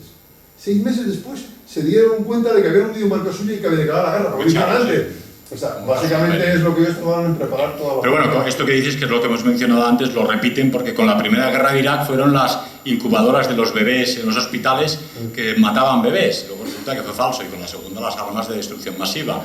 Y ahora con Siria también han intentado también mentiras políticas para introducir, empujar a Occidente a una guerra con Siria, ¿verdad? En este caso no han contado que Rusia y Irán no estaban de acuerdo con el plan. Si alguien tiene alguna más pregunta sobre cualquier tema... Sí, yo no he entendido muy bien lo de los papas cuando iban a Auschwitz. Bueno, esto es una cuestión en la que soy especialista, pero está prohibido hablar de este tema en España. Parece difícil, ¿no? Parece increíble, pero es que está prohibido. Está prohibido. Yo ahora he recibido las diligencias judiciales de los Mossos de Escuadra y me acusan de vender libros, y el fiscal dice expresamente, libros que ya fueron prohibidos en el anterior juicio. Y dice, bueno, ¿dónde está la lista de libros prohibidos y quién nos prohíbe? Pero ya hay libros prohibidos en España y ese tema no se puede hablar porque te meten en prisión. Pero para que te hagas una idea, los servicios diplomáticos de Polonia y del Vaticano, cada vez que va un papa a cualquier país, lógicamente pues iba aquí a ir a la Almudena, ir a Montserrat y visitan los monumentos típicos. Cuando van a Polonia, pues claro, visitan la Virgen Negra de Częstochowa, visitan Varsovia, y se ha impuesto de unos años hacia aquí que todos los papas cuando van a Polonia visitan Auschwitz. Eso es una diplomacia muy peligrosa, porque claro, a pocos kilómetros de allí están las fosas de Katyn. No las va a visitar ningún papa. Católicos polacos asesinados por los comunistas. Y tampoco ningún papa que haya venido a España y iba a visitar las víctimas de Paracuellos, ¿verdad? Entonces, dejarse manipular por un interés mediático del sistema dominante para hacerte visitar un lugar concreto, porque claro, un poquito más allá está el Gulag soviético, donde yo ya no sé de las cifras que hablan, ¿no? Pero 7 millones en Ucrania de cristianos ucranianos en el Holodomor, llaman los ucranianos, el holocausto de los ucranianos, Holodomor, asesinados por los comisarios soviéticos, muchos de los cuales eran judíos, ¿no? Y en el Gulag soviético, los cristianos que murieron, los que quieras y más. Pero parece ser que solo hay un tema que interesa, que es este, de Auschwitz. ¿Por qué? Porque en Hollywood domina el lobby judío y entonces han propuesto y han promovido este tema como más importante que cualquier otro, ¿no? Entonces los papas van allí, pues primero, que un papa vaya a rezar por los muertos de cualquier nación, cualquier religión y cualquier guerra, ya es lo suyo, es lo que tiene que hacer un papa, ¿no? Y nosotros como cristianos haríamos igual. Pero claro, que te digan, usted va a rezar allí. Oiga, ¿no se da cuenta que le están manipulando? Dejarse manipular no es buena idea. Porque tú puedes ser religioso solamente y solo papa.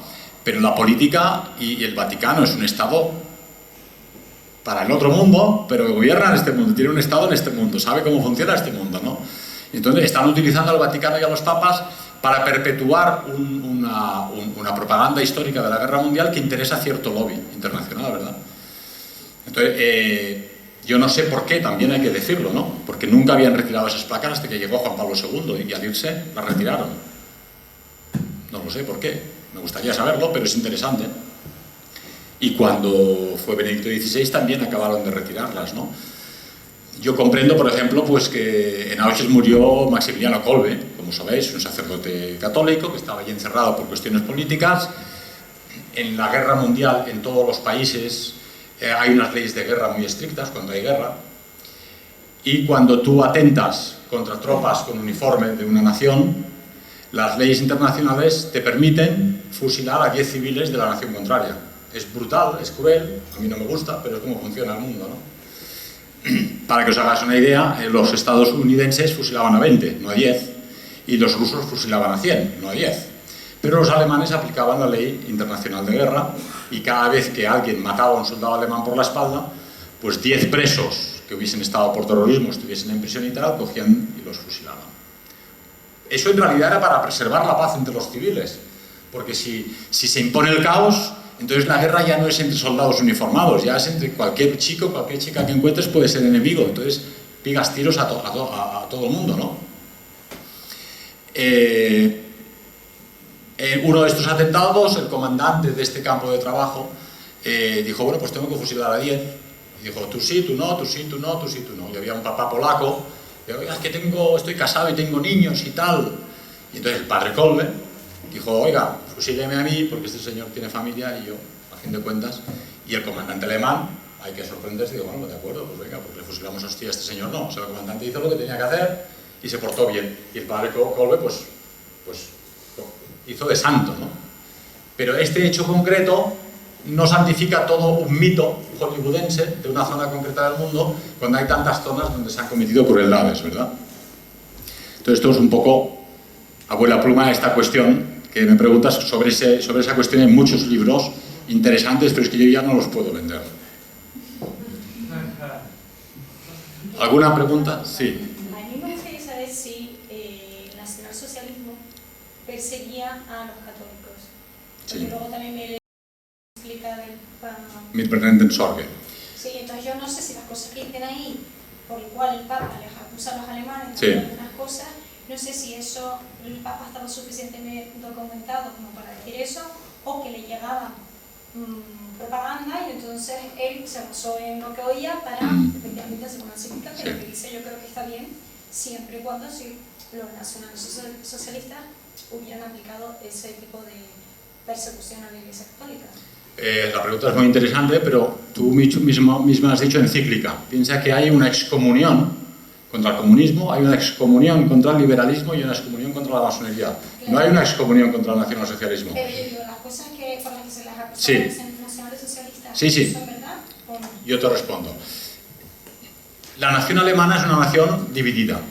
La mitad son protestantes, la mitad son católicos. Es una cosa que heredan desde Lutero, ¿no? Y desde la guerra de los 30 años que dejaron Europa aniquilada y dividieron el país. Los alemanes acabaron de las guerras religiosas hasta el gorro. Hitler, que era católico y era austriaco, y además su madre era católica, y él nunca dejó de pagar en Alemania, así como aquí eres católico y ya está. En Alemania, para ser católico has de pagar, cada año has de decir, soy católico y pago mi impuesto. Y él lo pagó hasta el final de la guerra, voluntariamente, como el doctor Goebbels o Goering, que eran católicos, Hess era protestante y otros no eran nada, ¿no? En este ambiente, Hitler tenía que mantener a la nación unida. Entonces digo, yo no quiero guerras de religión ni discutir cuestiones religiosas. Que cada cual sea bienaventurado a su modo, decía. Pero en el programa del Partido Nacional Socialista, si te lo lees, yo tampoco lo puedo vender, pero está editado por ahí, ahí en los 25 puntos del programa dicen claramente el Partido Nacional Socialista se basa en el cristianismo positivo. Luego sigue diciendo en la familia, en el campesinado y tal. Yo no me imagino a Stalin o a Lenin, ni a Churchill, ni a Carrillo en su programa del partido diciendo el programa de nuestro partido se basa en el cristianismo positivo. El nacionalsocialismo era así. Y el primer discurso que da Hitler, nada más llegar al poder, que te lo puedes leer también, es un discurso donde defiende la cristiandad y la identidad cristiana de Alemania. Bien, dicho esto, tenemos dos problemas. Había una gran masa con 70 millones de alemanes cristianos y una élite gobernando en Alemania que eran cristianos, católicos o protestantes, pero cristianos. Pero ya en aquella época en Alemania, como en muchos países europeos, había surgido una minoría atea o escéptica, no creyente, algunos se llamaban paganos, ¿no? Algunos con razón, algunos alemanes dicen yo creo en Dios, soy creyente, pero las iglesias terrenales me han decepcionado. ¿Por qué? Pues esto mismo, que van a visitar Auschwitz y no van a visitar el Katyn, ¿no? Pues yo me borro de esto, ¿no? Claro, nosotros no lo hacemos porque sabemos que el Papa pues, es el jefe, ¿no? Pero un alemán que ya tenía ese pensamiento protestante dijo, toma, ahora los cristianos se meten, nosotros que somos cristianos y ahora se meten con nosotros, pues había gente que se borraba de la iglesia, y es cierto, ¿no? ¿Qué dice la encíclica del Papa? Mit brennenden Sorge, que quiere decir con viva preocupación, se preocupa porque el Estado alemán dice, para unificar el país tenemos que educarlos desde el colegio. Y entonces hace que la Hitlerjugend, todos los chavales tienen que ir a la Hitlerjugend, que son los Boy Scouts o el Frente de Juventudes de Franco, para educarles del espíritu nacional, la naturaleza y tal, ¿no? Y la educación queda en manos de los colegios y las escuelas. Claro, esto a la Iglesia no era bueno, porque, como sabéis, en España todavía queda alguna colegio católico, ¿no? Pero cada vez también más arrinconados, porque tienen que aplicar la legislación del gobierno que obliga a unas materias a dar la ley de la ciudadanía y pronto los obligarán a la sexualización temprana y a la ideología de género. Los colegios católicos que tienen dinero y pueden permitírselo no admiten la concertación y es todo privado, pero claro, ¿quién paga 1.000 euros por niño cada mes, no? Y se pueden permitir educar como ellos quieren. Pero los colegios católicos concertados tienen que pasar por el tubo y los van descristianizando poco a poco. Sí, están las monjas allí, pero los que educan son los profes y lo que enseñan es lo que quiere el gobierno, ¿verdad? Un poco ese fue el enfrentamiento de la Iglesia, del papado, con el gobierno alemán, que dijo, hombre, es que si lo educan ustedes a los niños, nosotros ya aquí que pintamos. Yo como católico veo que los católicos tenían razón. Como alemán de aquella época diría, hombre, pero vamos a ver, os habéis metido con los de Stalin, con los de Churchill, con los de... Solo se metían con ellos. ¿Por qué? Porque era lo que llevaba la época. Todo el mundo se metía con los fascistas y con los nazis, que eran los malos de la película, y entonces el papado tuvo fácil meterse con ellos, ¿no? ¿Qué decía Alemania, el gobierno alemán? No tenemos nada y todos los curas pueden decir misa y decir el sermón que quieran el domingo. Pero había algún cura, un poco tontaina, que en el sermón del domingo se metía en política. Y eso ya a los gobiernos no le gusta, ¿no? A Franco le pasó con los monjes de Montserrat. A pesar de que cuando Franco llegó a Barcelona, los monjes de Montserrat lo abrazaban, ¿no? Porque habían matado a sus hermanos, los republicanos. Cuando estalló la guerra, lógicamente, cualquier crítica política al Estado, no en Alemania, en cualquier Estado en guerra, es, si no fusilamiento al amanecer, es encerrado en prisión automáticamente. De ahí que hubo, como el padre Meyer en Múnich, o el padre Kolbe, que hemos mencionado antes, casos de sacerdotes que estuvieron en prisión. Pero no estaban porque eran curas o porque eran católicos, era porque se habían metido en política en un momento que no debían meterse. Y máxime cuando había estallado la guerra. Que como cura yo lo habría hecho, es que el cura tiene que hacer esas cosas, pero el cura tiene que meterse en líos, ¿no? Si no, no es un buen cura. Pero como gobernante yo lo que no quiero son líos, y menos en plena guerra, porque si me revolucionas a la gente desde el púlpito, pues ya tengo bastante yo con ganar a los rusos en el frente del este para que encima me revoluciones a la gente. Son las normas que hay, no para Alemania, todos los países funcionan así, ¿eh? Pensar que Estados Unidos, por ejemplo, encerró a miles y miles y miles de japoneses que tenían pasaporte norteamericano, que llevaban 40 años en Norteamérica, porque como tenían los ojos así, pues a lo mejor iban a colaborar con los japoneses, vete tú a saber, ¿no? Y lo pasaron fatal, los encerraron en campos de concentración iguales que Auschwitz, campos de trabajo de concentración, ¿no? ¿Es injusto? Sí. ¿Yo qué habría hecho siendo norteamericano? Pues diría, ostras, pues quizás sí que al menos, no sé si encerrarlos, pero no sabes al final si eres leal a Japón o a Estados Unidos, ¿no? Stalin hizo lo mismo con los rusos de ascendencia alemana, que Catalina la Grande, la zarina de todas las Rusias, importó campesinos de Suabia a la República del Volga, porque los campesinos alemanes eran muy eficaces. Cuando llegan los alemanes, pues se encuentran aquellos alemanes, Stalin lo que hace es que los deporta a Kazajstán en vagones de ganado, ¿no? Son las normas de la guerra, ¿no? Es triste, pero es así. Por cierto, que sobre este tema de los japoneses acabo de ver una película que me han recomendado y que os recomiendo ya que estáis aquí. Little Boy se llama. Bajárosla de internet. No os explico de qué va, pero es muy bonita y es de los temas que estamos hablando aquí. Y aparece un japonés precisamente que, siendo norteamericano de 40 años, ha estado en un campo de concentración solo porque es de origen japonés. Pero la película no va de eso, la película va sobre la fe y es muy bonita. Little Boy. Muy bien, ¿alguna pregunta más? Pedro, ¿podrías ampliar lo que sería aplicable a la época nuestra al filósofo alemán Oswald Spengler, la decadencia del Occidente, y el Frank Kalergi, que eso también mucha gente que le hablas de eso y le estás hablando? Bueno, nos podemos dar aquí a las tantas de la madrugada. Sí. Bueno, mañana en Hilarión Eslava 36, mañana por la mañana, doy otra conferencia que amplío esta. El domingo, perdona. El domingo en Hilarión Eslava 36 creo que es. Si queréis venir, pues seguimos hablando de estos temas.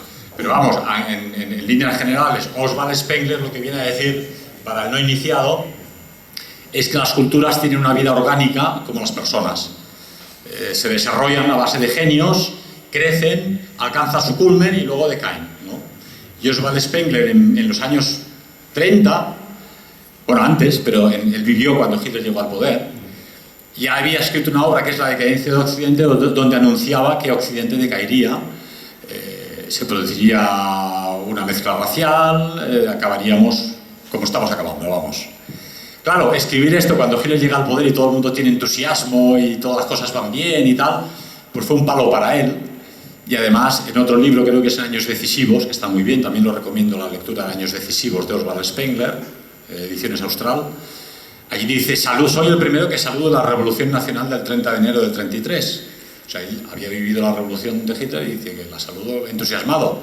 Pero claro, todo intelectual inteligente y con visión de futuro ve las cosas a largo plazo. Pudo haber ganado Alemania, pudo haber ganado y las cosas serían de otra forma, ¿no? Pero perdió. Entonces le dio la razón a Spengler. Entonces Spengler veía cómo iban todas las naciones occidentales decayendo poco a poco y dónde acabarían. Los últimos coletazos románticos de las naciones europeas fueron en aquella guerra. Pero Hitler mismo al final de la guerra advirtió: he sido la última oportunidad del hombre blanco. Mucha gente se lo echó en cara. Yo también pensaba, qué bruto decir eso, ¿no? Pero ahora que veo las cosas digo, ostras, este hombre veía muy lejos. Dice, he sido la última oportunidad del hombre blanco. No sé si tenía razón o no, pero es en la línea de lo que decía Oswald Spengler, o la misma línea de Jan Raspail. Si habéis leído su libro El campamento de los santos, un libro que escribió un pensador francés en el año 73, un católico monárquico además, muy majo, diciendo cómo iba a producirse una invasión racial en Europa y cómo al final los gobiernos europeos en realidad no lo querían, pero por miedo a la crítica de la prensa y de los lobbies, todos iban a abrir las puertas a la invasión racial. Y exactamente eso que escribió en el año 73 es lo que está pasando ahora, ¿no? Entonces vamos hacia... Claro, aquí viene, esta es la parte orgánica de las civilizaciones. Luego hay, si una fuerza oscura, además, en secreto, organiza expresamente este plan, pues claro, la cosa va sobre ruedas, ¿no? El plan Kalergi no es ni más ni menos, perdona... 1923. Sí, una persona que en 1923 escribió un plan diciendo, para acabar con la Europa cristiana, hemos de acabar con la población blanca existente, para acabar con ella hemos de minimizar el número de bebés que tengan los europeos e importar, cuanto más mejor, inmigrantes de color. Al final conseguiremos una raza negroide en Europa mucho más fácilmente dominable. Esto es importante saberlo, porque no lo dice Spengler, no lo dice Hitler, lo dice la parte contraria. Dice, ¿por qué queremos esta mezcla racial? Una república bananera es muy fácilmente dominable, ¿no? Les das unas botellas de alcohol o les das cualquier propaganda y fútbol y tal, pero una nación culta, inteligente, pensadora, creadora de filósofos y de música clásica y de obras de arte, difícilmente le vas a tomar el pelo. Pero si estos ya no existen, porque se ha producido el plan Kalergi, y ese plan Kalergi está en plena efervescencia y no es un invento. Muchos políticos de la Unión Europea son miembros del Paneuropa, del movimiento Paneuropa, y a Merkel, por ejemplo, le han dado la medalla Kalergi, por ejemplo. En Suecia hay una señora que se llama Bárbara Spectra, una psicóloga de la universidad, donde dice claramente vamos a fomentar la inmigración masiva de razas de color en Europa para acabar con los europeos. La gente nos lo va a echar en cara, pero va a ser así, tanto si os gusta como si no. Y solo tenéis que ir a Suecia y ver cómo grupos de inmigrantes violan niñas de 12 años en la plaza de la estación y nadie se atreve a decir nada. Una cultura que no defiende a sus mujeres ni siquiera a sus niñas es una cultura acabada, ¿eh? Pero, como veis, hay un problema de la decadencia de las culturas, del enemigo que ha planificado esa decadencia expresamente, ¿no? Y luego la debilitación de las naciones cristianas que ya no tienen, las élites nuestras fueron aniquiladas en la Guerra Mundial, pues ya no tenemos élites. Los que nos gobiernan en el Parlamento, solo lo he dicho muy a menudo, no pasarían un examen de selección de personal en cualquier empresa mediana, ¿no? Pero hay algo que tú no puedes decir, yo te lo digo, a eso te lo han pagado todos los de son judíos. No lo sé. Yo sí te lo digo. Dicen. ¿Alguna pregunta más? Kalergi era el precursor de la Unión Europea, ha sido el precursor Sí, de la así Unión es, Europea, sí. Es un judío. Y Soros es el que está metiendo a todos los refugiados en Europa. Sí, de Soros sí que puedo hablar porque Soros es la persona que financia, según los papeles de Wikileaks, a SOS Racismo y al Movimiento contra la Intolerancia, con la misión de aniquilarme a mí, Librería Europa y Ediciones Ojeda, y boicotear a la Plataforma por Cataluña cuando empezó a tener éxito en las elecciones locales municipales. Viene un extranjero, les envía 80.000 euros para que intrometerse en elecciones municipales de otro país, y es una cosa que es de juzgado de guardia. No pasa absolutamente nada. Padre era judío. Sí, sí, y Soros ha dicho claramente que es él y sus organizaciones de la llamada Open Society, él quiere organizar la Open Society, que es la sociedad abierta, sin fronteras, sin pueblos, sin naciones, claro, beneficia al Plan Kalergi y a los suyos. Para ello están pagando el billete a los negros que cruzan el Atlántico, que a su vez pagan a los esclavistas estos que los traen, ¿verdad? Este hombre ha dicho claramente que sus organizaciones pagan el billete porque pagan mucho dinero, 3.000, 11.000, he leído cifras increíbles, ¿verdad? Euros. Entonces, hay realmente un plan en toda regla. El gobierno lo sabe. Los gobiernos europeos lo saben, pero volens nolens, no dicen nada y dejan, cada vez vienen más, no se echa a nadie, en realidad no se echa a nadie. O sea, en Alemania ahora dicen, no, hemos echado 20 o 30, pero les han llegado 10.000 aquella noche, entonces... Pero eso es un suicidio para las naciones, o sea, es que, vamos a ver, o sea, es reemplazar la población blanca por el tercer mundo. Es así, pero si dices esto en público te llamarán racista. Los políticos son los responsables porque son títeres del sistema. Y si te llaman racista has acabado socialmente, como yo. Sí, entonces, la palabra racista la inventó otros. Pero pensar que estas personas tan inteligentes que estáis mencionando tienen una gran visión histórica, cosa que otras naciones y pueblos no tienen. Por ejemplo, en la India, como sabéis, estuvieron los indoeuropeos. De hecho, nosotros nos llamamos antropológicamente indoeuropeos. Hay gente que nos llama caucásicos, se dice hoy día. Yo que hago de caucasoide, pero bueno, soy un caucasoide. Ellos mismos se llamaban arios, que eran los más nobles en comparación con otras razas. Estos indoeuropeos en la India tuvieron el mismo problema. Tenían menos índice de natalidad que las tribus originarias negroides de la India. De ahí crearon el sistema de castas, simplemente porque veían que desaparecían. Con el sistema de castas dijeron, bueno, los blancos, los negros y en medio las diversas tonalidades de colores. A pesar de todo no lo consiguieron. Hoy en día en la India se habla de los brahmanes, que serían los últimos blancos, te los miras y algo les queda, pero poco ya, ¿eh? Pero ha desaparecido la India blanca. Y ellos todavía hablan de ellos con respeto porque les trajeron el caballo, el hacha de combate, el arado, la rueda. Dicen que fue gente que nos trajo aquí la civilización realmente, ¿no? Pero algo parecido fue con Egipto. Todos los investigadores están de acuerdo, si vais a Egipto, los faraones de las primeras dinastías eran de ojos azules. El último faraón fue el primer faraón negro. Curioso también, ¿eh? Ya no pasó nada desde entonces en Egipto. Y algo parecido os sucedió con Grecia. La Grecia dórica y aquea, que eran pueblos nórdicos que habían conquistado el sur mediterráneo, empezaron a preocuparse de la aritmética, la filosofía, el arte, la belleza, la música, el teatro, y tenían esclavos en las colonias factoría, un error. Los esclavos tenían más bebés y al final ya no quedan griegos clásicos de aquella época. Y Roma, con el edicto de Caracalla, como sabéis, el emperador, para evitar problemas, dio la ciudadanía romana a los esclavos. Eran los esclavos que venían de África, de Asia Menor. De ahí que tengas en Italia hasta el día de hoy un país casi dividido. En España es un país homogéneo, según todos los haplogrupos, somos desde Andalucía hasta Cataluña la misma nación y además muy emparentada con toda Europa. Pero en Italia realmente hay la Italia del norte y la del sur. Tú vas al norte de Italia y aquello parece Austria, y vas a Roma y aquello es un caos. Quedan muchos monumentos muy bonitos de la época romana, pero es un caos. Y bajas al sur de Italia y son muy simpáticos, pero es otro pueblo, ¿no? Porque dieron la ciudadanía romana a una nación que no era la nación romana, ¿no? Y esto es lo que va a ocurrir aquí en Europa. Están dando la nacionalidad europea a gente que no es europea. Entonces habrá dos Europas. ¿Qué ocurrirá? Lo que ocurre siempre. En Francia ya los franceses, galos, están abandonando las ciudades en silencio porque saben que si no les llamarán racistas y se van a otra ciudad o al campo. Y el centro de la ciudad lo colonizan los inmigrantes. Cuando lo han colonizado y ya las calles están sucias y nada funciona y los autobuses rotos y todo está pintarrajeado, los inmigrantes van a otra ciudad y los franceses se vuelven a emigrar. ¿Cómo acabará esto? Los últimos europeos buscarán un último rincón donde crear una nueva nación, una nueva Grecia, una nueva India, una nueva Roma. Podrán. En Hungría. El problema está en que el enemigo que habéis mencionado es un enemigo que va a hacer lo posible porque no ocurra. Pensar que ¿con quién hablaba yo? Creo que en Alemania. Chicas jóvenes de edad de 12, 13 años en un colegio, sin avisar a los padres ni a las niñas, les traen chicos de 17, 18 años, inmigrantes recién llegados, para que alternen con ellos. Salen amoríos, salen relaciones, salen bebés inesperados. Claro, te vas acostumbrando, ¿no? Si tú en la guardería has estado entre españoles, pues... Pero si ya creces con un negrito, un árabe, un chino o tal, pues te acostumbras a la mezcla racial y a la multiculturalidad que llaman ellos, ¿no? Reafirmemos una vez más que ninguno en esta sala, ni yo mismo, tenemos nada en contra de los chinos, los japoneses, los negros. Conozco negros estupendos, algunos mejores que muchos blancos, y hay gente en el mundo musulmán también muy noble, y hay que admirar mucho a los japoneses, pero nosotros somos blancos, con todos nuestros defectos.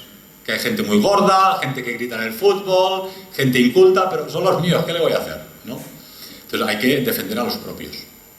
Entonces en esta última batalla tenemos que defender la cultura occidental, la Europa cristiana y la raza blanca, porque son nuestros fundamentos. Somos los herederos de la Europa, de la cultura griega, la cultura romana, de la raza germánica y de la cristiandad, que nos han formado y nos han dado lo que somos. ¿Alguna pregunta más?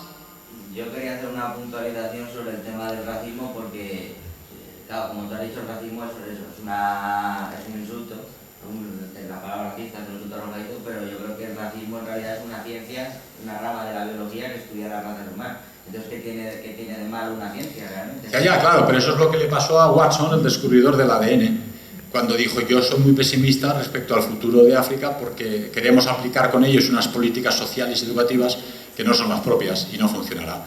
Lo echaron de los colegios donde había estado enseñando, de las universidades, del Instituto de Investigación. No sé si le quitaron el premio Nobel, pero bueno, si se lo quitaron le hicieron un honor, porque hoy en día se lo dan a cualquiera, ¿no? Se lo han dado a este rockero, a John Lennon, creo. No, a Bob Dylan. Sí, además de eso, es que le dan premio de literatura y no ha escrito en su vida un libro. Y Obama, premio de la paz, antes de llegar al poder casi, nada más llegar al poder empezaron las guerras consecuentes, ¿no? O sea que, pero bueno, era un premio Nobel, es el descubridor de uno de los grandes científicos del ADN, le han pasado la pisonadora. El domingo habla en Hilarión Eslava 36, David Irving. Yo lo conocí todavía cuando era el gran historiador. El historiador, yo diría el número 1 en el mundo anglosajón, publicado por Macmillan en Nueva York, por Planeta en Barcelona, en toda Europa era publicado David Irving. Hasta que tocó los temas peliagudos que preguntaba vuestra compañera, él pensó que era suficientemente famoso para poder hacerlo y le pasaron la pisonadora, lo aniquilaron. Ahora vive en Escocia de prestado porque tuvo procesos, se arruinó, tuvo que vender el apartamento de lujo que tenía en el centro de Londres. Tiene que editarse los libros él mismo porque nadie se los quiere editar, a excepción de mí. Me acaban de secuestrar, por cierto. Y tiene que ir con la furgoneta de librería en librería a vender el libro y escuchar por qué no se lo quieren vender. Y acaban de hacer una película en su contra, que creo que están ya los cines españoles, que intentan meterse con él, pero en realidad le hacen propaganda, ¿no? Tuvo un proceso con una señora y han hecho una película contra él como negacionista, ¿no? Es decir, el poder del dinero es tremendo, ¿no? Dineri, dineri e più dineri, que decía Quevedo, ¿no? El poder del dinero es tremendo y no hay persona, por muy bien establecido. Otro caso como el de Watson, el científico, o Irving, el estellador, lo tenéis con Roger Garaudí, que era el santón de la gauche divine, de la izquierda divina en Francia en los años 60 y 70, era el jefe del Partido Comunista, ¿no? Este hombre escribió un libro que se llamaba Los mitos fundacionales del Estado de Israel, que está muy bien, donde toca el tema intocable. Le pasaron la pisonadora. Ya no dejó de ser el sacerdote de la izquierda intelectual francesa y además él se tuvo que convertir al Islam, porque dijo, bueno, ya no soy comunista, ahora me hago musulmán. Pero es decir, no se salva nadie. Y el que está en esto ha de saberlo. A mí me han arruinado 4 veces y esta vez están arruinándonos a fondo. A fondo no nos permiten ni siquiera... Ahora, esta vez los abogados me decían, te acaban de bloquear las cuentas porque has pedido ayuda a la gente. Digo, toma, pero es que si no pedimos ayuda, ¿cómo pagamos el alquiler? Ya, pero eso es como un delincuente que pide dinero para comprarse una pistola, me dice. Digo, pero yo no voy a comprar una pistola, estoy pidiendo dinero para pagar el alquiler y para, si es posible, montar otra editorial con otra temática. Ya, pero tú eres sospechoso, por lo tanto, el dinero que te pueda ayudar la gente, pues es sospechoso, pues te bloquean las cuentas. En la Unión Soviética no sería muy diferente, ¿eh? Pero No vamos sería a muy ver, diferente. A usted le detienen o le arrestan por publicar, por tener una editorial, por vender libros. Así es. Entonces, nosotros no estamos en una democracia. No, bueno, pero estamos en una hacía democracia. tiempo que no Porque he vamos a tocado ver. ese tema y no lo he tocado porque no hay tiempo. Pero Vamos a ver. Justificación del racismo y a la xenofobia con tus libros, te dicen. bueno, por ejemplo, este libro que no lo tengo a la venta porque ya no quedan, lo han secuestrado y tengo prohibido venderlo, ¿no? He traído un ejemplar de mi casa. Este libro son las cartas que yo escribí desde prisión. Los libros se los han llevado y a cada cual le ponen, pues este libro es antisemita, este libro es racista, a este libro han puesto que es posiblemente homófobo. Toma ya. Yo no recuerdo haber escrito nada del tema aquí, ¿no? Entonces ellos, si tienen duda de algo, es homófobo. Entonces la misma fiscalía que lleva estos temas peliagudos lleva también lo de la ideología de género y de la homofobia, y entonces pues te acusan de homofobia y ya estás perdido, te procesan, ¿no? Y este otro que también tengo prohibido vender porque ya se los han llevado y lo han secuestrado por segunda vez, he traído este ejemplar de casa para que lo vierais, lo mismo, acusado de homófobo. Por una frase que además ya no existe en el libro, porque en la primera edición ya me lo acusaron de esa frase y yo mismo la censuré. Pero ni cortos ni perezosos han cogido y se han llevado toda la edición. Después de reventar 7 puertas en mi casa, 7 puertas a lo bruto, reventadas, y 15.000 libros se han llevado, ¿no? Entonces, lo que he dicho antes, la santa indiferencia. Lo que nos pasa es parte del teatro del mundo, ¿no? Pero no, estas cosas no me acusan a mí, les acusa a ellos con el dedo. Que entren en tu casa, de la familia, así por las buenas. Claro, si lo tenías en el banco, me dijo el abogado, lo van a embargar la cuenta, como ha pasado, y si lo tienes en casa se lo llevan ellos, y el seguro no paga nada, y dice, no sé, si los ladrones van uniformados no le pagamos nada tampoco. Pues así están las cosas, ¿eh? Y ahora todavía me persiguen a mí, que soy el editor y el librero, pero ahora ya en las diligencias intentan perseguir gente a mis secretarias, porque eran secretarias, que cogían un libro y lo ponían en la estantería de aquí o de allá, y subían un libro, las acusadas de asociación criminal ilícita. Te quedas de piedra, ¿no? A Nicoleta. Sí, y 2 amigos que me ayudaban en las cuestiones legales, procesados también. Investigan ahora quién venía a las conferencias. O sea que... Cuidado, ¿eh? No, es que esto va como va. Esto acabarán viniendo... Bueno, ya me pasó una vez en Madrid. Creo que fue con la conferencia de Manfred Röder, que se presentó a la policía, carnés de todo el mundo. Tío, estoy en la DDR, en la Alemania comunista. Pidieron el carnet de identidad de todo el mundo que había venido a una conferencia voluntariamente. Y todo esto lo justifican con el nombre de la democracia, ¿no? Sí, pero en la época de Franco tú te ibas a la Cuesta de Moyano o a cualquier librería y podías comprar el Manifiesto Comunista o el Capital de Karl Marx. Sí. Pues muchas gracias por vuestra atención. Ha sido un placer tenerlo. El doctor Jacob.